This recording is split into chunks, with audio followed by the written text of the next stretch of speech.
Assalamualaikum warahmatullahi wabarakatuh. Selamat pagi anak-anak. Sebelum mulai pelajaran, Ibu minta agar kalian untuk merapikan tempat duduknya, kemudian barang-barang yang di atas meja yang dirasa tidak diperlukan bisa dimasukkan ke dalam tas atau ke dalam loker, sehingga yang di atas meja hanya ada buku paket geografi, buku catatan, dan alat tulis kalian. Silahkan dirapikan dulu tempat duduknya.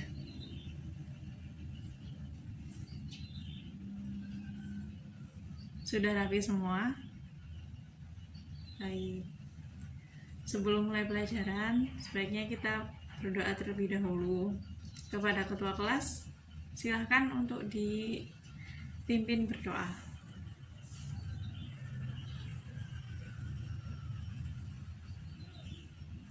Selesai. Oke. Nah, sebelumnya apakah ada yang tidak masuk hari ini?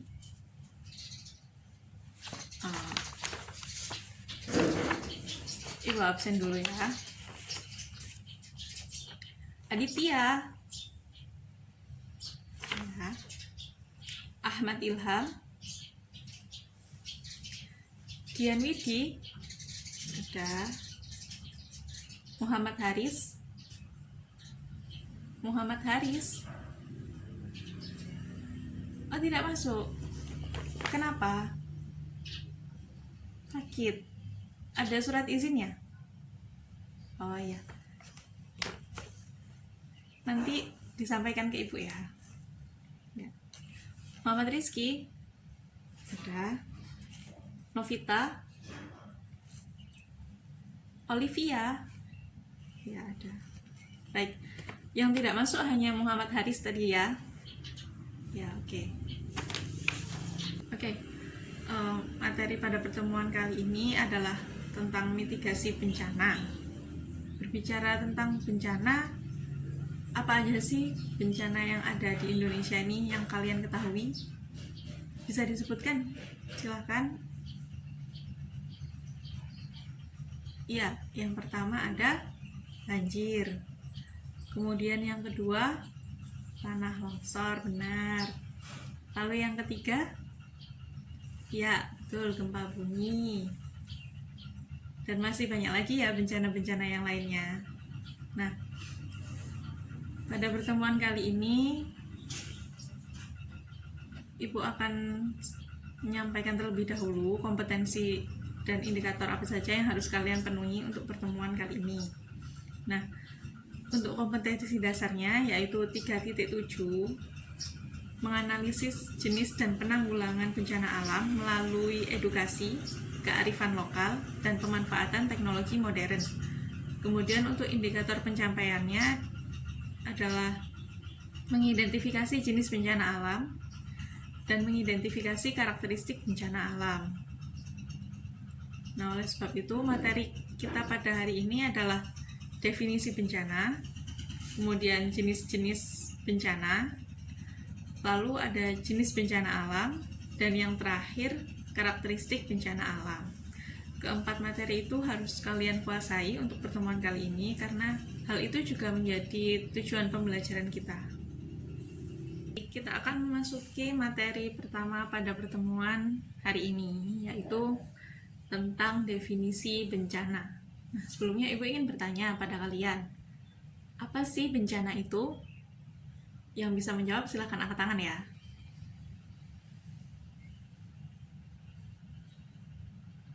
Iya, silahkan kamu.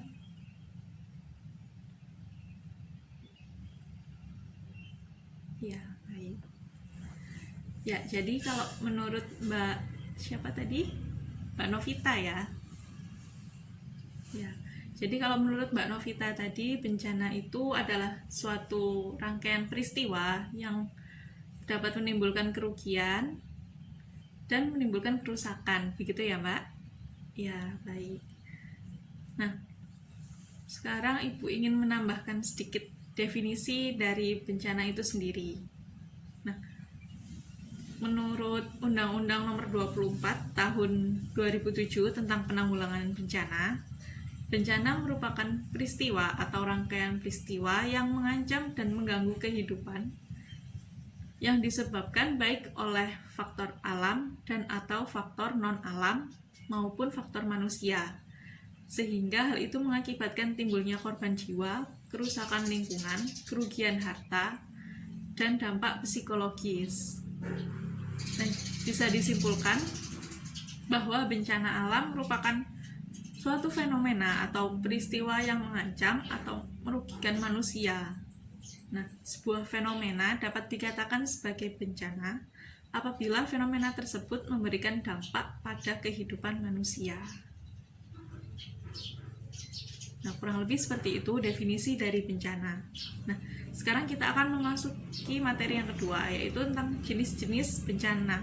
Dalam Undang-Undang Nomor 24 Tahun 2007 tentang penanggulangan bencana, jenis bencana ini dikelompokkan menjadi 3, yaitu bencana alam, bencana non-alam, dan bencana sosial. Nah, definisi dari bencana alam itu merupakan bencana yang diakibatkan oleh peristiwa atau serangkaian peristiwa yang disebabkan oleh alam, antara lain seperti gempa bumi, tsunami, gunung meletus, banjir, tanah longsor, dan sebagainya.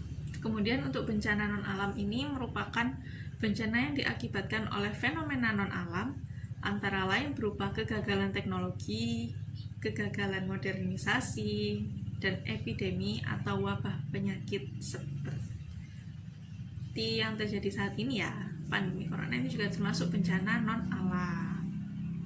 Nah, kemudian yang ketiga ini ada bencana sosial, yaitu merupakan bencana yang diakibatkan oleh interaksi antar manusia yang meliputi konflik sosial, kemudian konflik komunitas masyarakat, kemudian ada terorisme, itu juga termasuk dari bencana sosial.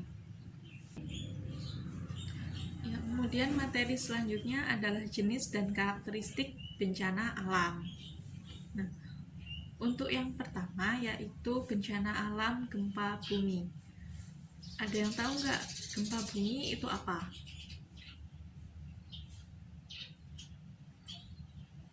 Yang sudah belajar semalam?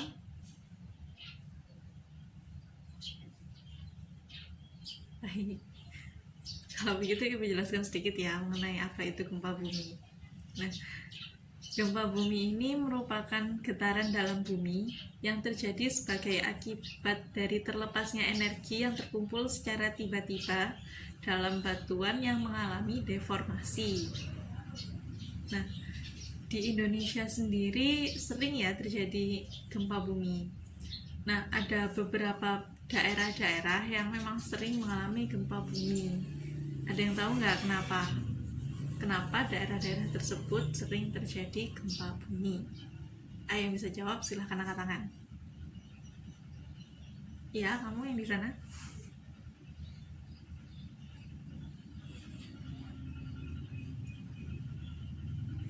Ya, betul sekali. Daerah-daerah yang sering terjadi gempa bumi ini terletak pada zona penunjaman maupun sesar aktif. Contohnya daerah Yogyakarta. Kemudian ada Nusa Tenggara Timur, ada sekitar pantai selatan Pulau Jawa, kemudian Kepulauan Maluku, Maluku Utara, dan sebagainya.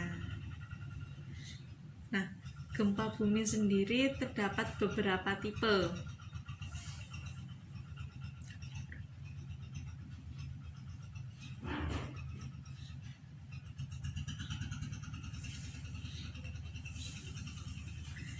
Yang pertama adalah gempa bumi vulkanik. Gempa bumi ini terjadi akibat adanya aktivitas magma yang biasa terjadi sebelum gunung api meletus. Nah, seperti saat Gunung Merapi pada tahun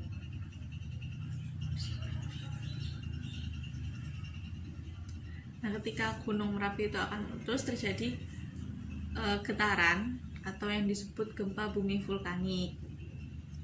Kemudian yang kedua ada gempa bumi tektonik. Gempa bumi ini disebabkan oleh adanya aktivitas tektonik, yaitu pergeseran lempeng-lempeng tektonik secara mendadak yang mempunyai kekuatan dari yang sangat kecil hingga yang sangat besar. Nah, gempa bumi ini banyak menimbulkan kerusakan. Getaran gempa bumi yang kuat mampu menjalar ke seluruh bagian bumi sehingga terjadilah kerusakan itu tadi. Kemudian yang ketiga ada gempa bumi tumbukan. Ada yang tahu nggak gempa bumi tumbukan ini seperti apa? Ya, gempa bumi ini diakibatkan oleh tumbukan meteor atau asteroid yang jatuh ke bumi.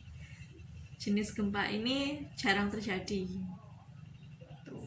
Kalau yang sering terjadi kan biasanya vulkanik sama tektonik. Kemudian yang keempat ada tipe gempa bumi runtuhan. Nah, gempa bumi ini biasanya terjadi pada daerah kapur ataupun pada daerah pertambangan. Gempa ini juga jarang terjadi dan bersifat lokal. Kemudian yang kelima ada gempa bumi buatan. Gempa bumi buatan ini adalah gempa bumi yang disebabkan oleh aktivitas dari manusia seperti peledakan dinamit, nuklir. Kemudian untuk karakteristik dari bencana alam gempa bumi ini ada 6. Yang pertama, berlangsung dalam waktu yang sangat singkat.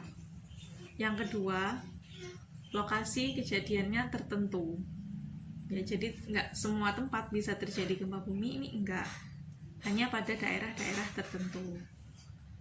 Kemudian yang ketiga, akibatnya dapat menimbulkan bencana. Yang keempat, berpotensi terulang lagi. Nah, seperti halnya di Indonesia, gempa bumi tidak terjadi hanya sekali, tapi terulang beberapa kali. Ya, itu tadi karena gempa bumi ini terjadi dikarenakan adanya pergeseran lempeng, sedangkan lempeng itu setiap tahun atau setiap hari selalu mengalami pergeseran. Jadi ketika ada pergeseran hebat maka terjadilah gempa bumi itu tadi. Kemudian yang kelima, belum dapat diprediksi. Dan yang keenam, tidak dapat dicegah, tetapi akibat yang ditimbulkan dapat dikurangi. Seperti saat ketika di Yogyakarta, pemerintahnya melakukan penanggulangan dari dampak gempa bumi, karena Yogyakarta tadi kan sering terjadi gempa bumi. Jadi pihak pemerintah Yogyakarta melakukan pembangunan rumah anti gempa seperti itu.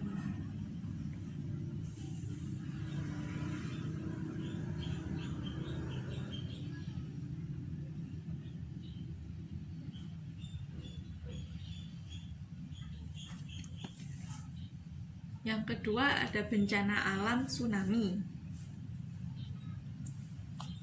Ayo, siapa yang bisa menjawab pertanyaan Ibu? Apa sih yang disebut dengan tsunami?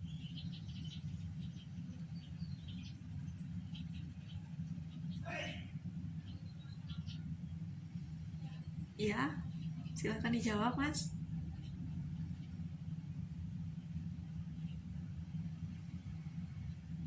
Ya, betul. Jadi tsunami ini adalah suatu pergeseran naik turun yang terjadi secara tiba-tiba pada dasar samudra pada saat terjadi gempa bumi di bawah laut. Hal ini akan menimbulkan gelombang laut pasang yang sangat besar yang langsing disebut tidal wave. Nah, ketika terjadi gempa bumi di bawah laut, itu akan mendorong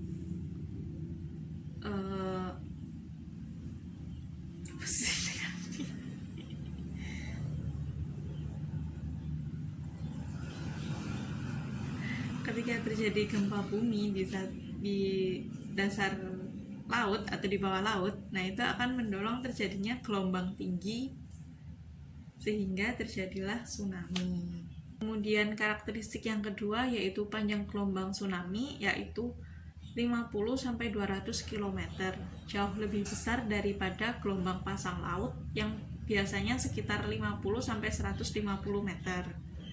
Panjang gelombang tsunami ini ditentukan juga oleh kekuatan gempa. Contohnya gempa bumi tsunami dengan kekuatan magnitudo 7,9, panjang gelombang tsunami berkisar antara 20-50 km dengan tinggi gelombang 2 meter dari permukaan laut. Kemudian karakteristik yang ketiga adalah periode waktu. Nah, periode waktu untuk gelombang tsunami sendiri yang berkekuatan tinggi hanya berperiode durasi gelombang sekitar 10-60 menit. Sedangkan untuk gelombang pasang bisa berlangsung lebih lama, yaitu sekitar 12-24 jam. Untuk karakteristik yang terakhir atau yang keempat, cepat lambat gelombang tsunami sangat tergantung pada kedalaman laut. Apabila kedalaman laut berkurang setengahnya, maka kecepatan berkurang 3/4-nya. Nah, kurang lebih seperti itu penjelasan mengenai tsunami dan gempa bumi. Selanjutnya, bencana yang ketiga yaitu bencana alam banjir. Banjir sendiri merupakan peristiwa meluapnya air dari sungai sehingga menggenangi wilayah daratan yang normalnya kering. Banjir umumnya terjadi ketika volume air pada sungai melebihi daya tampung sungai tersebut. Pada umumnya, banjir yang berupa genangan maupun banjir bandang ini bersifat merusak. Aliran arus air yang cepat dan bergolak dapat mengakibatkan korban jiwa. Karena kita lanjut ke bencana alam berikutnya, yaitu bencana alam letusan gunung api. Gunung berapi adalah bukaan atau rekahan pada permukaan atau kerak bumi yang membenarkan gas, abu, dan batu cair yang panas bebas jauh di alam bawah permukaan bumi. Gunung berapi yang akan meletus dapat diketahui melalui beberapa tanda, di antaranya 1. Suhu di sekitar gunung naik. Yang kedua, mata air menjadi kering.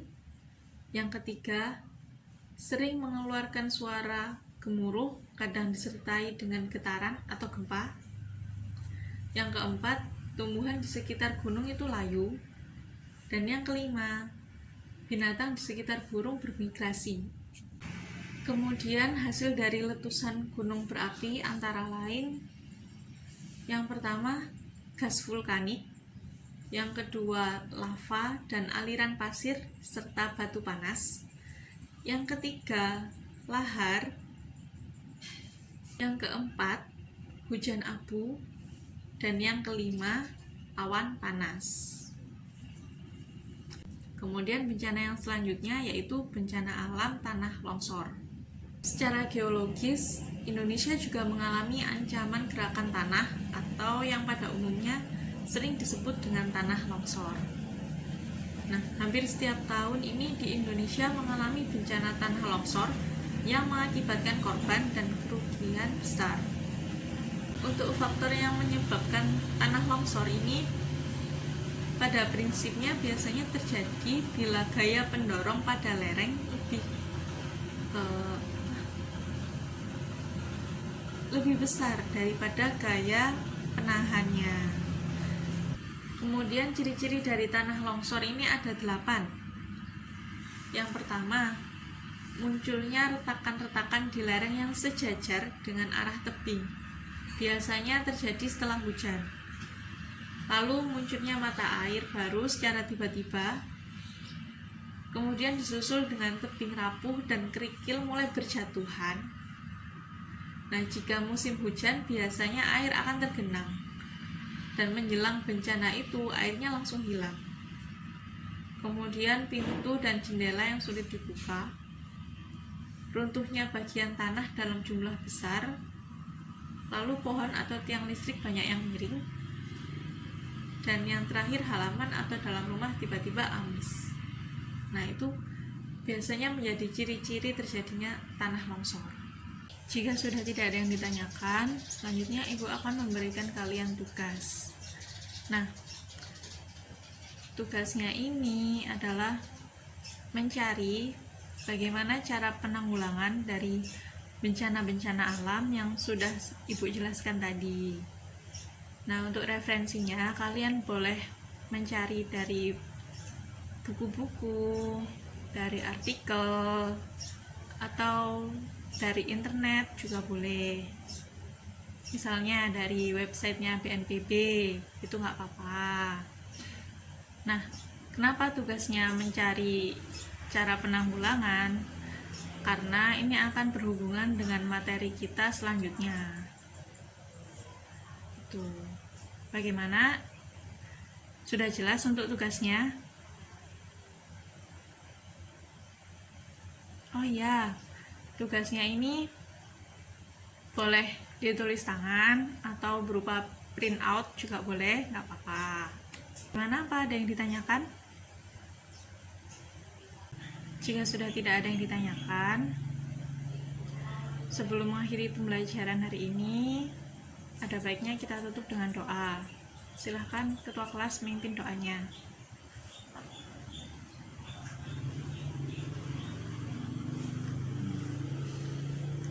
Ya, terima kasih anak-anak untuk pembelajaran hari ini. Cukup sekian pembelajaran geografi pada pertemuan kali ini.